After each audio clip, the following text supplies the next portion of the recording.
Hmm? Ah!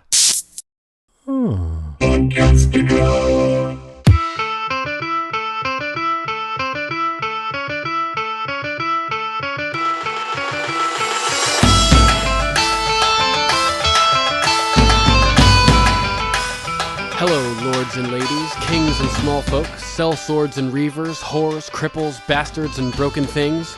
Welcome to a special episode of the Game of Microphones podcast.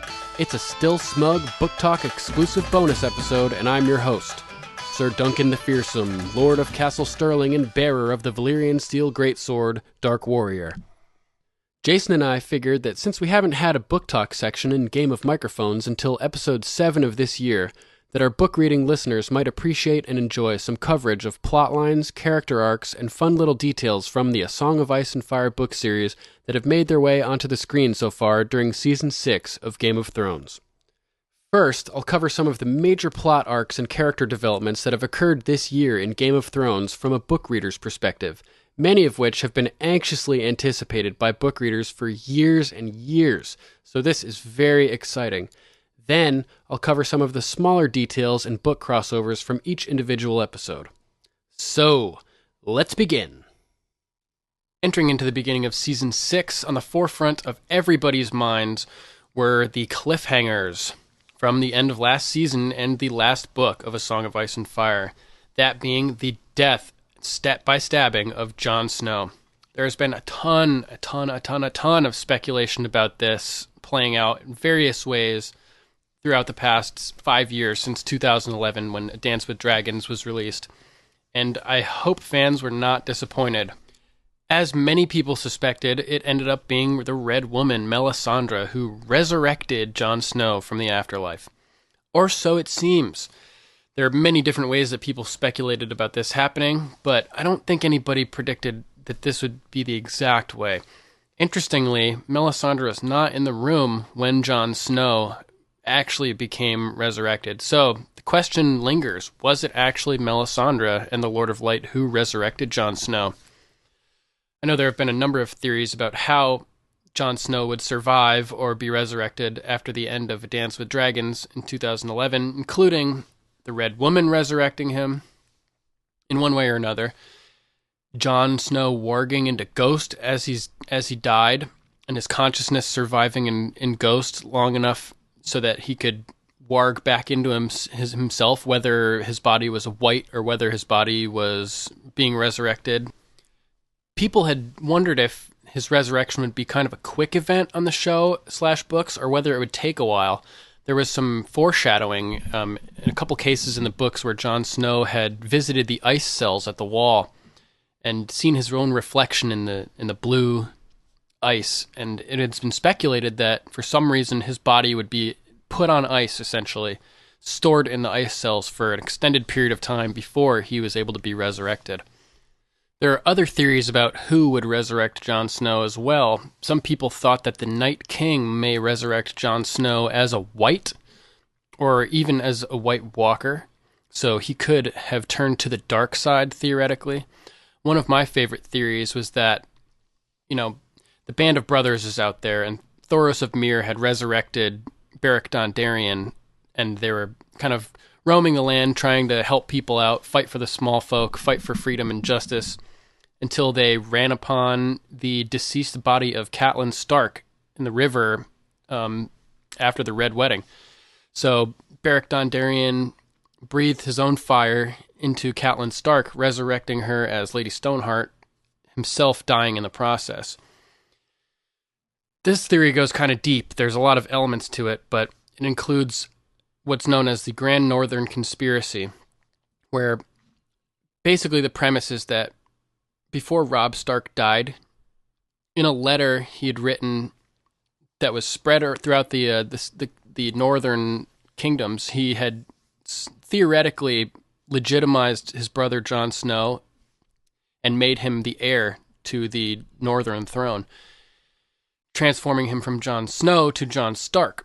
So there's a theory that all these northern houses have this information that Jon Stark is the rightful heir to Robb, and that they're kind of planning in secret, organizing themselves to rise up against the Iron Throne behind Jon Stark, at an opportune time.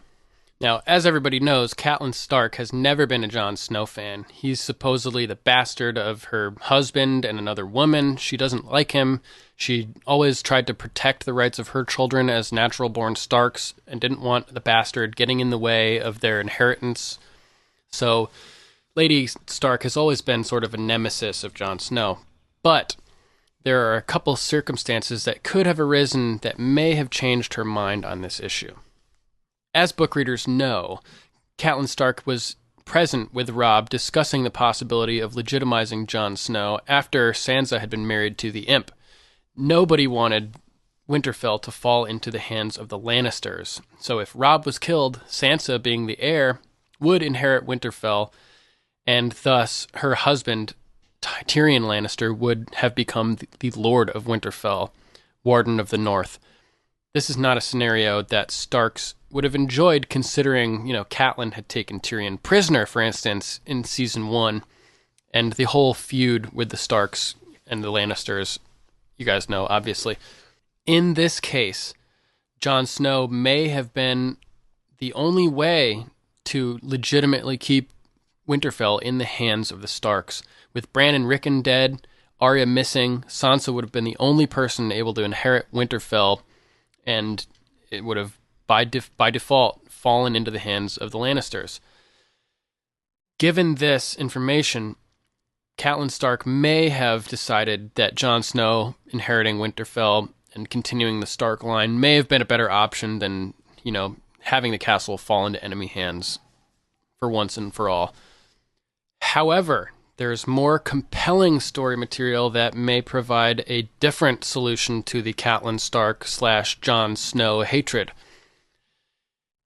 Book readers who paid very close attention may have noticed similarities between our friend from the Brotherhood with Banners, Lem Lemoncloak, and a mysterious figure from Rhaegar Targaryen's past, known as the Knight of Skulls and Kisses. Theorists have predicted or speculated that Rhaegar's friend, the Knight of Skulls and Kisses, may actually be Lem Lemoncloak. And where is Lem Lemoncloak now? He's with Lady Stark, with Lady Stoneheart. But more importantly, what does Lem Lemoncloak know? What did the Knight of Skulls and Kisses know? I think the Knight of Skull and Kisses had been in battle at the Trident when Rhaegar was killed, and was a close confidant of the prince at that point. Given the nature of their relationship, he would have likely known that Rhaegar was potentially married to Lyanna Stark, and was waiting for her to give birth to a potential son and heir. In that case, if the Knight of Skulls and Kisses was in the know about Jon Snow's potential birth and figured out that Ned Stark took Jon Snow and named him as his own son to protect him from Robert Baratheon when he took the kingship, it could be that Lem Lemoncloak, or the Knight of Skulls and Kisses, has the information that Jon Snow would be the legitimate heir to the Iron Throne after Rhaegar's demise and the demise of his son Aegon, young Aegon, whose head was dashed against the wall by the Mountain during the conquest of King's Landing. In this case, Lem Lemoncloak could give this information to Catelyn Stark, which is a very interesting scenario because Catelyn has been an enemy of Jon Snow this whole time for the wrong reasons. She thought that he was the bastard of her husband, a symbol of her husband's infidelity, his unfaithful behavior, and it ate at her the whole time that he was around. Every time he saw her, or she saw him, she thought of Ned being unfaithful and the threat to her own children's succession. But if she found out that Jon Snow was actually Lyanna's son and the rightful heir to the Seven Kingdoms, her attitude could be completely changed by this information. All Lem Lemoncloak would have to do would be to tell her this, and she could be overcome with guilt for the way that she treated Jon for his entire life. She could, knowing this, make her way up to the wall with the Brotherhood without Banners to pledge allegiance to Jon Snow and inform him of his actual heritage as king of the Seven Kingdoms and king of the North / Lord of Winterfell, Warden of the North. In this case, I feel that Catelyn Stark would be so distraught and so ashamed of her behavior that, much like Beric Dondarrion gave his life to resurrect Catelyn Stark, if they arrived at the Wall and found Jon Snow dead, I feel like Catelyn Stark, in the ultimate sacrifice and act of making up for her actions in the past, would try to resurrect Jon Snow herself by passing her own flame of life into Jon Snow's body, the way that Beric did for her. In this case, redemption could be achieved for Catelyn Stark for her attitude and behavior towards Jon Snow for his whole lifetime, and the information of Jon Snow's true heritage could be revealed to Jon himself and to the entire North. I think that would be a very poetic and beautiful way to bring about Jon Snow's resurrection, which could still happen in the books. Although, in both the books and the show, Melisandre is on the scene, ready to take action, theoretically, when Jon is murdered. Although I think the show did handle this pretty well with the way that Melisandre ended up resurrecting him, and I think it's the most likely course of action for the books as well, for Jon to be resurrected by Melisandre, the local Red Priestess, who had learned previously that Beric was resurrected by Thoros of Myr, her associate and fellow Red Priest. I think that it would have been slightly more impactful, however, on the show if they had brought Melisandre to more of a place of desperation when she attempted the resurrection. When Thoros resurrected Beric, Beric was his best friend. They were in a battle. Everybody was being killed around them, and Thoros' man, his right-hand man, Beric Dondarrion, was slain. And just completely distraught in agony, Thoros just followed his instincts. He didn't think about it. He just recited the words that he was taught in the Red Priesthood, and miraculously Beric came back to life. This is significant because Thoros' faith had been shaken up till that point. He wasn't really believing in R'hllor at that point. He didn't find himself to be a real Red Priest. He just put on a facade, set his sword on fire for melees, and drank a bunch with King Robert. He wasn't a devout Red Priest at that point. And similarly, in the books, Melisandre, or in the show as well, Melisandre's faith in R'hllor, the Lord of Light, has been shaken at this point. Stannis has been potentially murdered, which we've found out to be conclusive on the TV show, at least. Her faith is drastically shaken. I thought it would have been interesting, after the wildlings ascend on Castle Black and they take over, Tormund Giantsbane inspects the body and says, prepare a funeral pyre. This would have been a good time to have sort of a miracle take place. I was thinking it would have been cool if, as they're about to light the pyre and people are walking up to pay their last respects, Melisandre, in her crisis of faith, in this broken state, goes up to the pyre, kneels, realizes that she's seen Jon Snow in her visions, that everything she believed was wrong, and just in one last effort, one last Hail Mary throw, decides to try to say the words to resurrect him. And at the last second before lighting the pyre, Jon would come back to life. I thought that would have been a pretty cool way to do it. But most importantly, Jon Snow is back. He is alive. He's been resurrected, and everybody should be very happy about that and the way it was done. It was done fine. I thought it was great. One other method of resurrection that people had suspected that would kind of kill two birds with one stone, resurrecting Jon and revealing his Targaryen ancestry, would have been for Jon to be on the pyre, for the pyre to be lit, and for the fire to resurrect Jon Snow. Just like Dany in season 1. Although she wasn't dead, but she survived through the fire. Some people thought that the fire may reignite Jon's flame and simultaneously resurrect him and, bring forth the question of who is this guy? Why does fire affect him this way? And could have potentially, revealed that he is in fact a Targaryen when people started analyzing his history and where he came from. Awesome. Next, let's talk about Lyanna Stark and the surrounding book crossovers that have taken place. Interestingly, in Season 6, Lyanna Stark has been a major focus. Right off the bat, in the second episode, we get a vision from Bran in the Weirwood Network. He sees his father, Ned Stark, fighting in the yard with wooden swords with his young brother Benjen, which was cool enough to see it by itself. Great book crossover. We get young Ned Stark, so Ned's back on the show. And we get Benjen, who's been gone for all these years.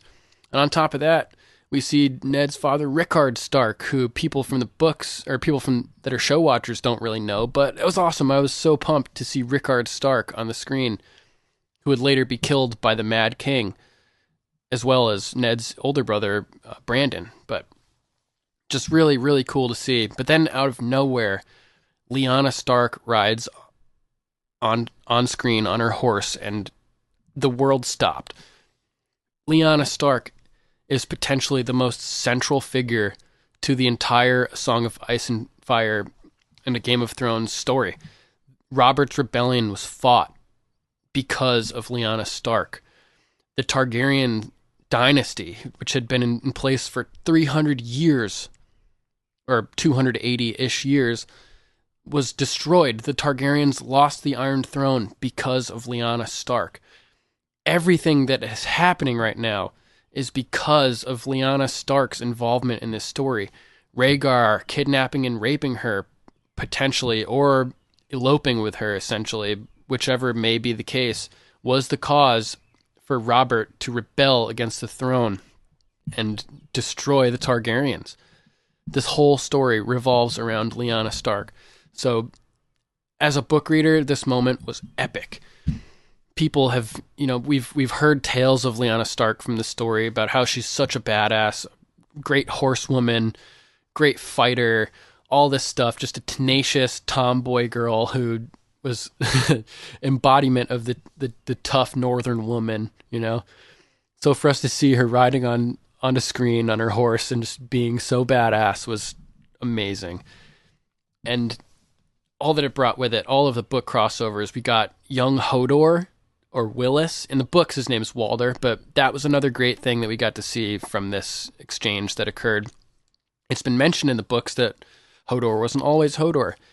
Before he was Hodor, he was Walder, or in the show, Willis, and he used to talk, but we never really found out what caused him to start Hodoring. I mean, he all of a sudden, one day, he just started saying Hodor, and so people just started calling him Hodor. But there's never really a big explanation given. So it was very interesting to see that unfolding on screen. The second that it happened and we saw Willis, I immediately started wondering if they would show us how he became Hodor and why. I never really expected. There have been theories that, Hodor and whatever made him Hodor would be important for the story, but I just couldn't see how it could be that influential. Obviously, it was huge. We found out in a later episode, which was just extremely emotionally impactful and amazingly done. We found out that Hodor means hold the door, and that, he was doing this to save Bran's life.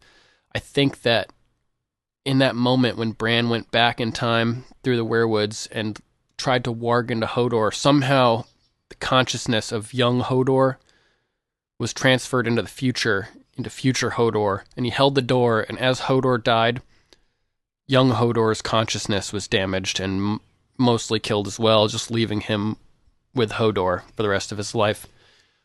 So there's the Hodor aspect, but back to Lyanna. Next time she's in the picture, we see young Ned Stark riding up onto the Tower of Joy. Oh my God.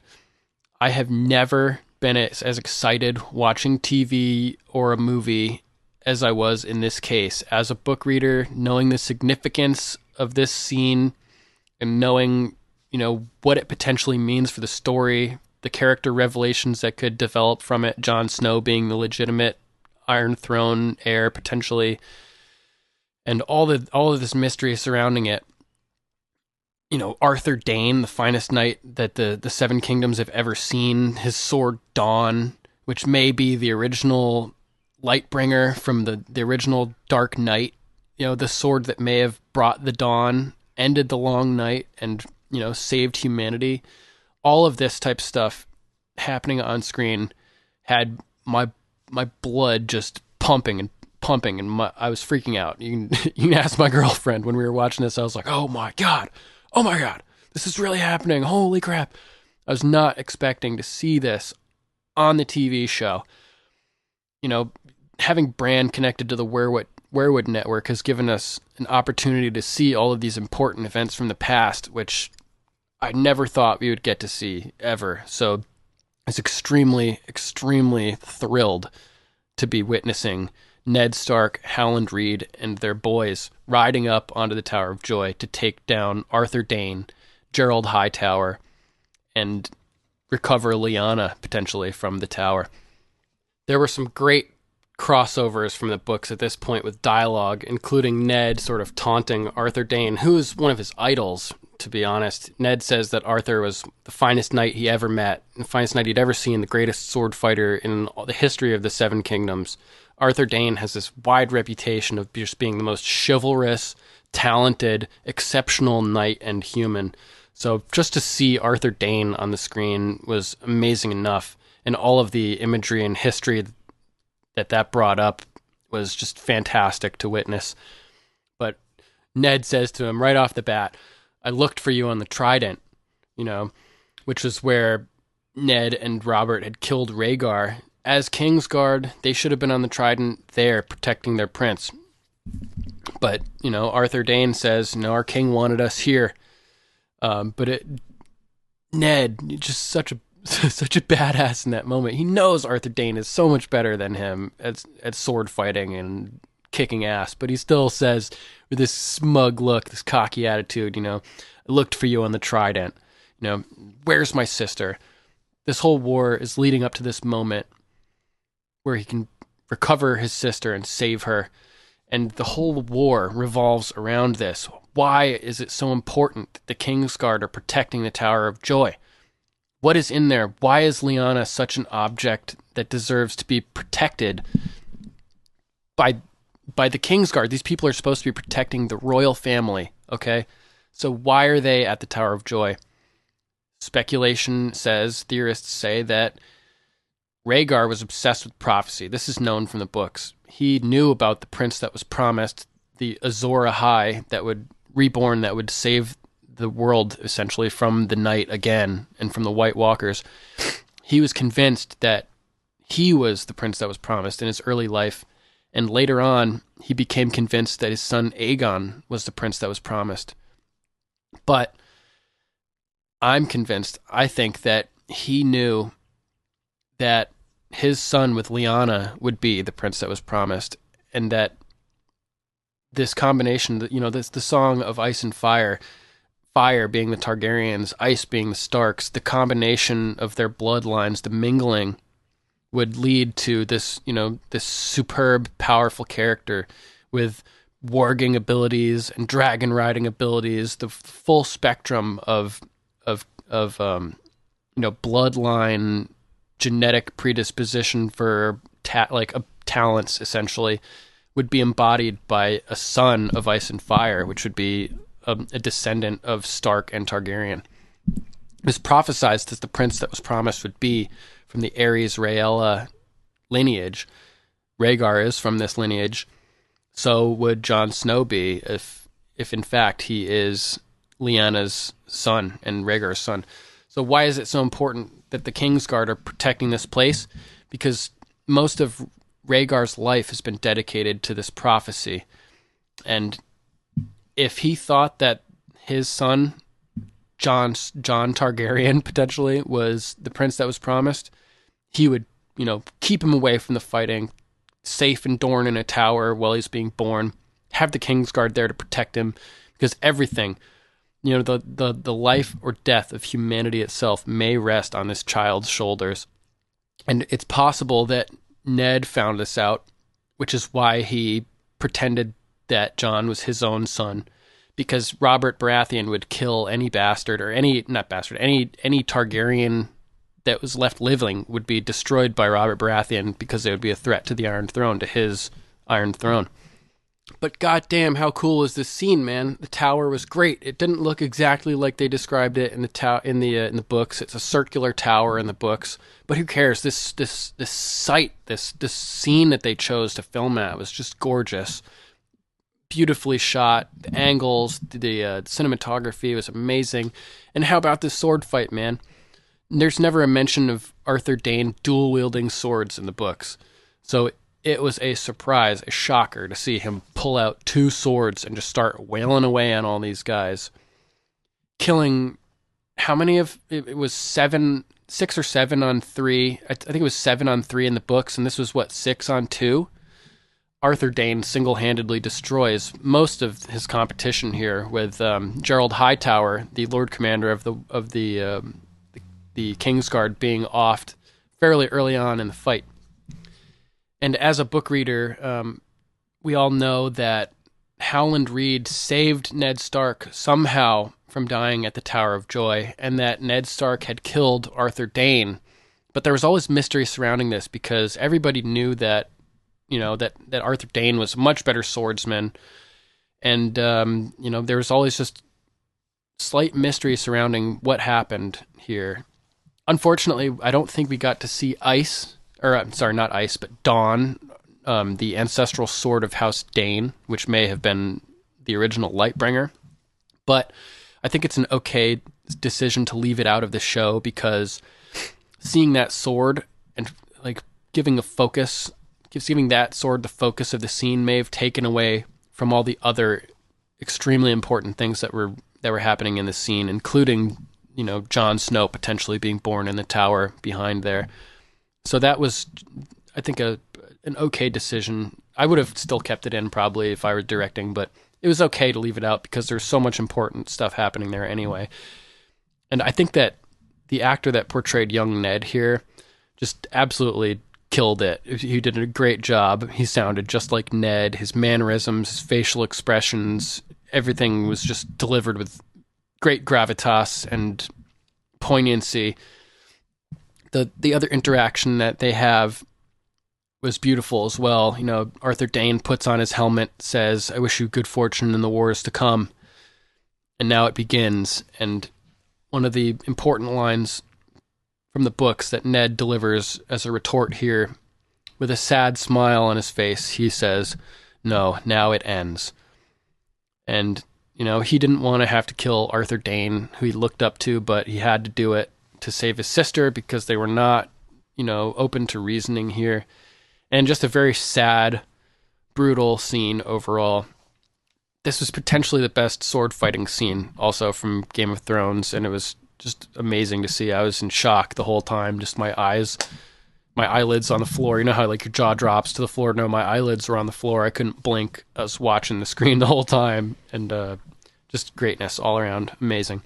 Next we have Sir Robert Strong, or the Mountain, as he's strangely referred to on the TV show.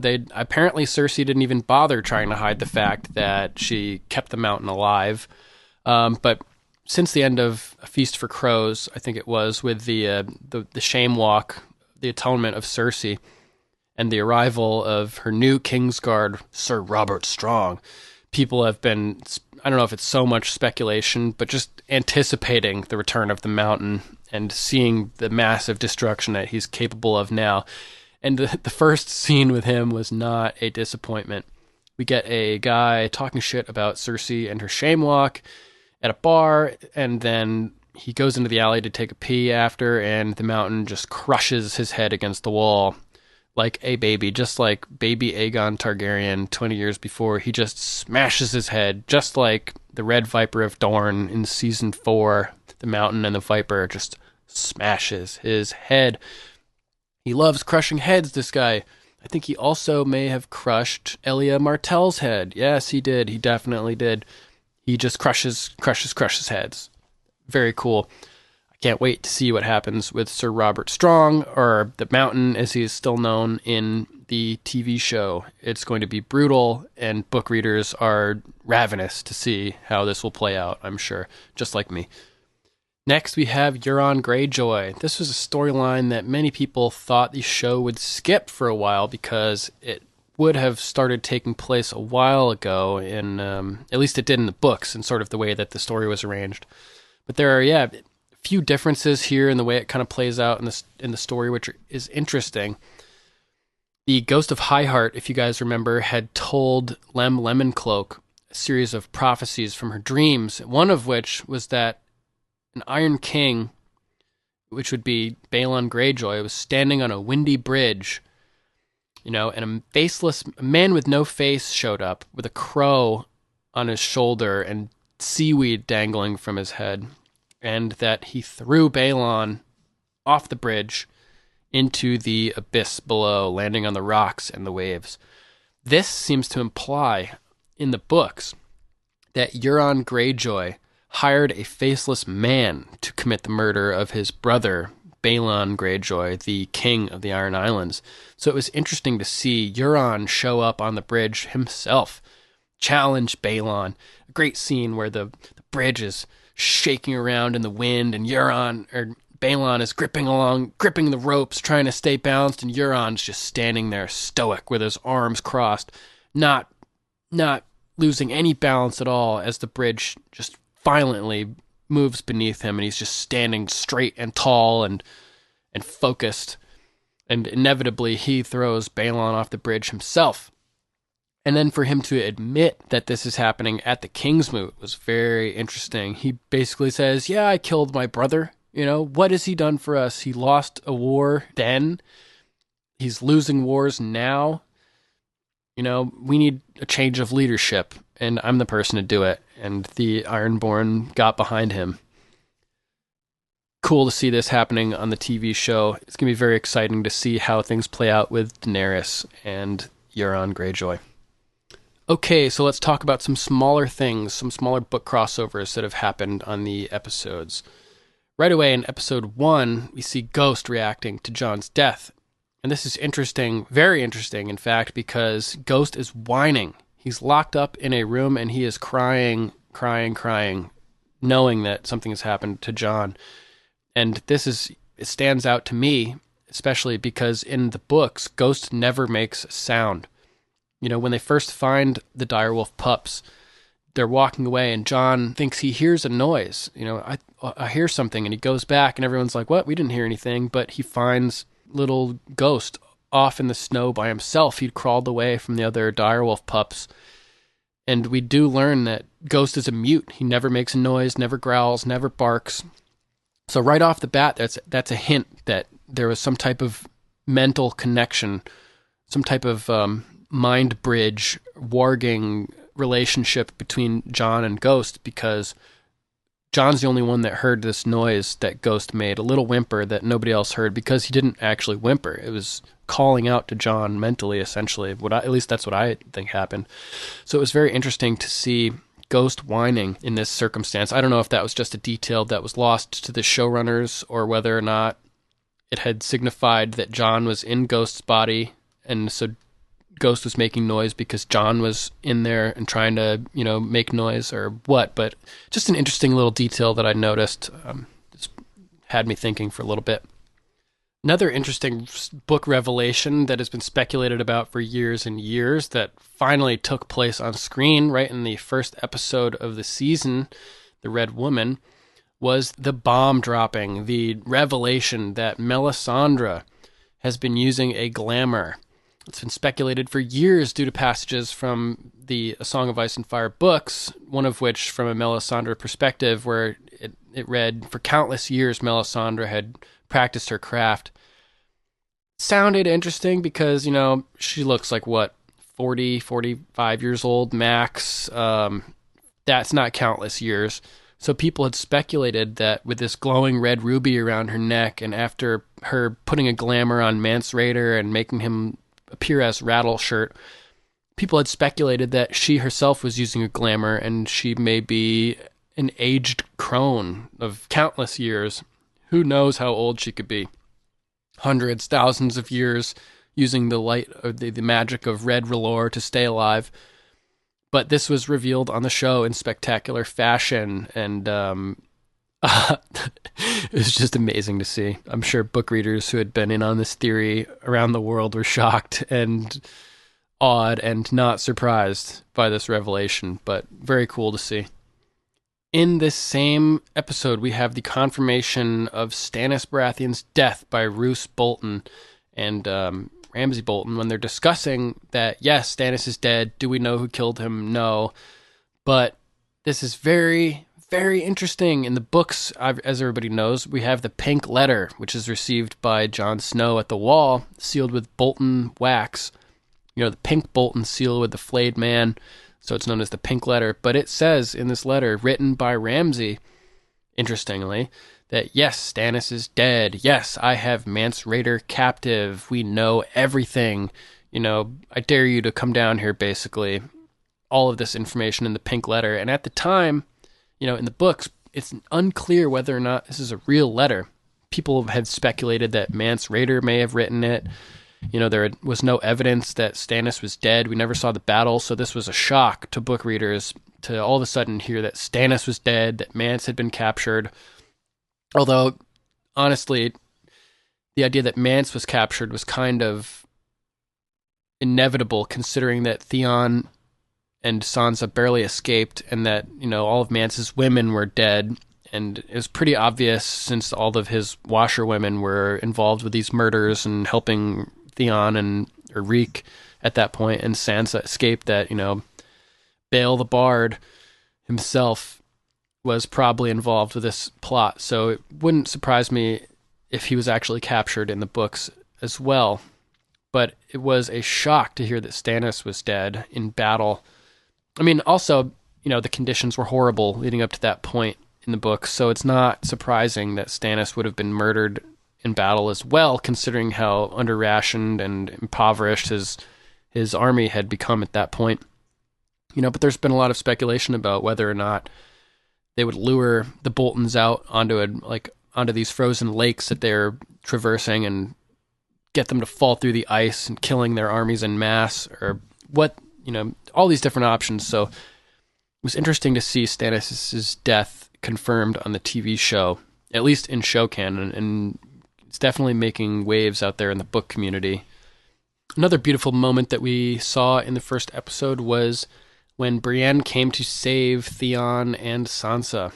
And Brienne swears an oath of fealty to Sansa, and Sansa swears a return oath to be a faithful, you know, a good lord to Brienne and to always treat her properly. And it was very poignant. It was echoes of Catelyn from the books and from the show, which made it really cool to see. It was a parallel to when Brienne swore her oath to Catelyn. And in Catelyn's mind, she's thinking, wow, like, I've never had someone swear an oath to me before. This would normally be Ned that someone's swearing fealty to. And I just wish Ned could see me now. And it's a very emotional moment. She receives Brienne into her service and tells her there'll always be meat and mead for her in her hall. And it's just very emotional, very beautiful scene, very well done and acted, and it was great to see on screen. You know, by the old gods and the new, I'm not going to lie, I was pretty choked up at that moment, so they did a good job. Let's see, no surprises to book readers when Arya is stick fighting as a blind girl. That's right out of the books. Elements from the Mercy chapter of the Winds of Winter that was pre-released have come to fruition on the show as well. Cool to see. I haven't read the chapter, but I've heard a bit about it, and it seems like, you know, it was done pretty well. Ooh, I was shocked when the Child of the Forest tells Mira Reed that Bran will not be in the cave forever, and that he will need her when he leaves the cave. This was a big surprise to me, because as a book reader, I never suspected that Bran would ever leave that cave again with the Three-Eyed Raven. I thought that he would pretty much take over where the Three-Eyed Raven left off and be the new man in the tree. But the Three-Eyed Raven tells him, you're not going to be an old man in the tree, which was pretty funny. I was, just shocked by that. Some other differences in this scene that are were shocking to book readers, I assume, were the revelation that the three-eyed raven has been in the tree for 1,000 years waiting for Bran. This is very different from the books, where it's made clear that the three-eyed raven is Brynden Rivers, a Targaryen bastard legitimized during the Dance of Dragons, who was eventually banished to the Wall and ended up under this tree as the three-eyed raven. He's been alive in the books for about 120 years, I believe, so for him to be in that tree for 1,000 years in the TV show means that he's an entirely different person than he is in the books, which is interesting. And based on what we've learned so far, my theory is that the three-eyed raven is actually our Bran Stark, future Bran Stark, who somehow ended up in the past, which is entirely possible now with all this new weird time travel shit that's going on in the show, which is awesome and a trip. So that was pretty cool and interesting for book readers, especially because it was so different that it caught me off guard for sure. And wow, we get Tyrion Lannister going in to visit the dragons. Now, this is not something that happens in the books, but given knowledge from the books of a certain character, Quentyn Martell, who similarly visits the dragons, I was terrified going into this scene. As you guys know, Quentyn Martell is roasted by the dragons. He's the only person we've seen other than Dany try to go in and interact with the dragons alone, and they are not having it. He is burnt to a crisp and ends up dying as a result of the dragon fire. So seeing Tyrion go in alone to face these dragons and knowing what happened to Quentyn, I mean, Tyrion is such a central character as well that I had a hard time imagining that they were going to combine these storylines and kill Tyrion. But at the same time, I was terrified for Tyrion, and the acting in this scene is just immense. Tyrion goes in there, says to the dragons, I'm here to help you, don't kill the help, and proceeds to tell the dragons about how when he was a child, he wanted to have a dragon, and he asked for a dragon for his 6th name day, or one name day, one or the other. He said, it doesn't have to be a big one, it can be little like me, and goes through his whole history of having dragon dreams and his fascination with dragons throughout his life. And miraculously, the dragons leave him unburnt. He succeeds in removing their collars and seems to have made a couple new, very powerful friends in the process. It was very, very well done. The animation was amazing. The sound effects were great. The speech was beautiful. Had me choked up again. And this is also interesting because it plays into another book theory, the secret Targaryen Tyrion theory, where, it's been speculated due to the incest that Cersei and Jaime were Targaryens. Their father was the Hand of the King, Aerys, and Aerys was known to have taken liberties with Joanna during the bedding ceremony at Tywin and Joanna's wedding. So people had speculated that Cersei and Jaime may have actually been the offspring of Aerys Targaryen, the Mad King. George kind of poo-pooed this when he released The World of Ice and Fire, his latest novel, or history book, more so. We learned that Joanna had been at Casterly Rock during the time when Jaime and Cersei were conceived, so it's pretty unlikely that Jaime and Cersei are Targaryens, but Joanna may have been in King's Landing with Tywin around the time when Tyrion was conceived. So, combined with Tyrion's dragon dreams and his obsession with dragons, which is like a known trait or characteristic of the Targaryen bloodline, that combined with the fact that the dragons didn't kill him here, and the fact that, Tywin has said repeatedly, you are not my son, you have my name, and we raised you because I can't prove that you're not mine. All this kind of adds together to create the possibility that Tyrion himself is a Targaryen, which is very interesting considering the prophecy told to Dany that the dragon has 3 heads, and there are 3 dragons, obviously. So that leaves the opening for 3 dragon riders. We could have Jon Snow riding a dragon, theoretically, if he's a Targaryen, or we could have Bran warging into a dragon. Or we could have Tyrion end up riding a dragon as well. And this could have been foreshadowed in season 1 or in book 1 when he came back to Winterfell on his way home from captivity in the Vale and found Bran Stark crippled from the waist down. And as a gesture of kindness and being helpful, he wrote down a design for a saddle that Bran could use to ride horses so that he could at least ride a horse even though he was crippled. This leads me to question, and may have been foreshadowing, of Tyrion creating his own saddle to ride a dragon later in this series, which would be amazing.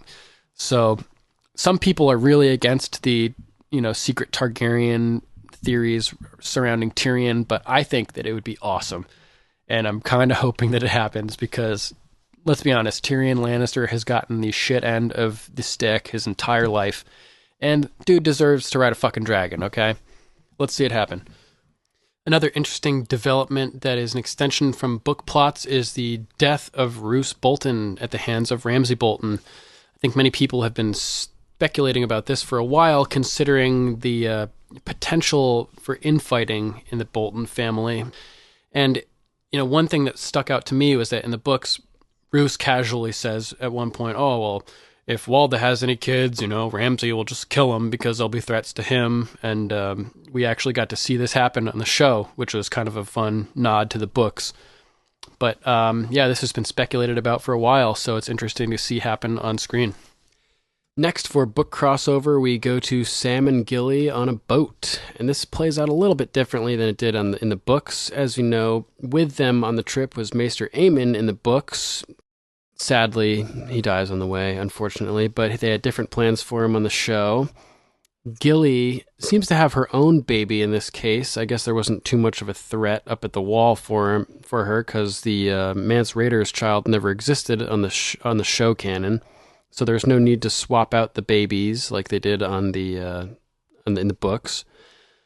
So they are heading to Old Town first, and there's a little bit of comic relief here because Sam just keeps throwing up, and Gilly is acting smart. She finally learned how to read, and she's joking about how she thought the sea was named after being able to see the sea as far as the eye can see. Kind of a funny little thing. I forgot to mention before that in the scene with Ned and Howland Reed and crew running up on the Tower of Joy, Bran yells to his dad to pass Ned. He yells, "Father!" and Ned seems to react to it. There's a similar scene in the books where Theon is in the weirwood forest at Winterfell by the Heart Tree, and Bran tries to talk to Theon through the tree, and he looks up and seems to hear something, thinks he hears his name whispered on the wind, and it's not clear enough for him to respond, but it's an interesting crossover. I guess instead of using Theon for this, they decided to use Ned on the show, which was really cool. Just really awesome to see that happen. And the question is pervasive. Does Bran have powers that the Three-Eyed Raven didn't think he did? Can he speak to people through the trees? I know hosts of other podcasts, for instance, have speculated about this, and they've, every time they hear the leaves rustling in the trees, they think it's Bran trying to talk to somebody or have an influence on the past. So pretty cool. Back over at King's Landing, we have an appearance of Varys' little birds. There's been some talk about these guys in the books, and we know that he liked to use little kids to pass his messages around and fit through small spaces and sneak on people and gain information, break into people's houses, look at the contents of letters, and basically practice information warfare as opposed to stealing wealth or items, because information is power, people. You should know that. So kind of cool to see them on the show. It's more of a book thing, really. So yeah, it's fun to see Qyburn kind of co-opt his little birds for his own purposes. We'll see what happens with that. So we learn through a different series of circumstances. In this case, on the show, it's Littlefinger telling Sansa that the Blackfish has taken back Riverrun, which sets the stage for the whole Riverlands story arc that takes place in the last two A Song of Ice and Fire books. So exciting. And in a vision that I never expected to see through the werewoods, we discover through Bran's eyes that the children of the forest created White Walkers. I know there's been speculation as to how the White Walkers came about based on book knowledge, and a lot of people were confirmed correct in this. People had suspected that the children of the forest had in fact created the White Walkers, so that is good information to know, and is certainly relevant and important to the mythology of Westeros that is... that's been building for 20 years at this point. Crazy information and new revelations are occurring consistently these days. This takes us to the next episode, where we see a series of visions in rapid flashes through Bran's eyes. And among those visions are amazing things that book readers were incredibly excited to see happen on screen. For instance, we saw the Mad King, Aerys Targaryen, that is correct, Daenerys Stormborn's father. He ruled King's Landing for decades, and we saw him on the day of his death, shouting, "Burn them all, burn them all." We see pyromancers filling jars with wildfire. We see Jaime stab the Mad King in his back and sit on the Iron Throne. These are things that I never thought we would see on the TV show, and it is so cool to see them finally portrayed in live action. Amazing, amazing stuff. We see Cold Hands in this episode, who, it turns out, is Benjen Stark. As you guys all know, well, maybe, some of you might not know this, there was a manuscript of A Dance with Dragons or one of the books, the one with Cold Hands, I can't remember which one it is right now. They're all kind of a blur. But George R.R. Martin had donated an original manuscript to some library, I think at a like Texas A&M or one of those big universities. And people were researching, going through the manuscripts, and discovered a note in the margins from his editor at the Cold Hands part that said, "Is Cold Hands Benjen Stark?" And George R.R. Martin had responded, simply no. So apparently on the TV show, Benjen Stark is Cold Hands, and this would be a departure from the books, unless George R. R. Martin has subsequently changed his plans for Cold Hands, or he was just lying. But who knows, it could be anything. One of the other cool book crossovers we've gotten to experience this season is the Horn Hill stuff, including the introduction of Samwell's father, Randall Tarley, who is just as cold and hard as we have imagined him all these years. James Faulkner, I think, did a great job portraying this character, who just comes across as the biggest racist douchebag imaginable, who will just not support his son in anything. We all knew he was awful, awful human, but it was crazy to see him on screen. And you never get to see him interact with Sam in the books yet, so it'll be interesting to see how that plays out if it ever happens in the books as well. One of the other great things about this scene was being able to see Heartsbane, the legendary sword of Valyrian steel held for generations, for centuries, by the Tarley house. And I was shocked when Sam decides to steal it. Can you believe that, guys? What an act of balls from this guy, Sam, who otherwise has, for the most part, been a very cowardly person. I mean, he's had big, huge moments and development where he's stepped up. He killed a White Walker. He's protected Gilly. Done all this big, major badass stuff in the later part of his arc throughout the story. But it was interesting to see him steal his family heirloom right after being so cowed by his father and just sitting there doing nothing while his father's talking trash about his wildling, his babe. It was wild to see. What's he going to do with it? You think he's going to bring it back to the wall? I mean, obviously either his father or Dickon, his brother, will come chasing after it. So if he brings it back to the wall, they could come face to face with White Walkers and realize that the real war is in the north. Maybe the Tarley army will head north to help, the real fight. It'd be interesting to see. There was one other little book tidbit in this episode that caught my ear. It was a mention of the Fossaway family. It turns out that Tala, I think her name is, Sam's little sister, has been betrothed to one of the Fossaways. This is a nice little book tie-in for anybody who's a fan of the Duncan Egg novellas, as there's this family, the Fossaways, who both helped contribute and detract from Dunk's rise in the story. There's this asshole douchebag older brother Fossaway, and their logo is their family sigil is the red apple.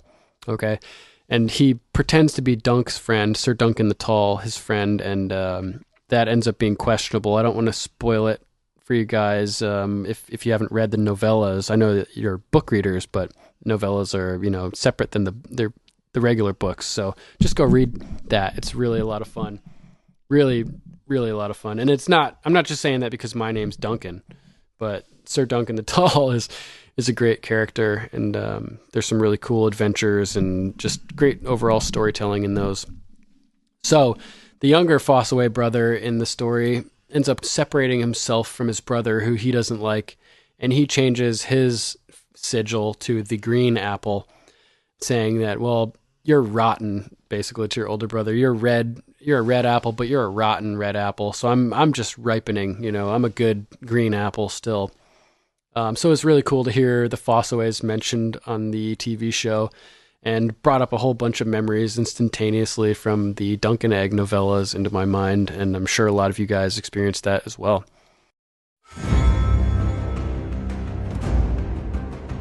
So that pretty much covers the book crossovers from Season 6, Episodes 1 through 6. And I think you'll agree that there's been a lot of good stuff so far this year. Man, I'm excited to see the rest of this season. I hope you guys are too, and I hope you've enjoyed listening as much as I've enjoyed rambling aimlessly for this past hour. I'm your host of the Still Smug Book Talk section, Sir Duncan the Fearsome, Lord of Castle Stirling and bearer of the Valyrian Steel Greatsword, Dark Warrior. I'll see you guys next week with more book talk. He loves crushing heads, this guy. I'm crushing your head! I'm crushing your head! I'm crushing your head! That's what I'm doing, flathead! He just crushes heads.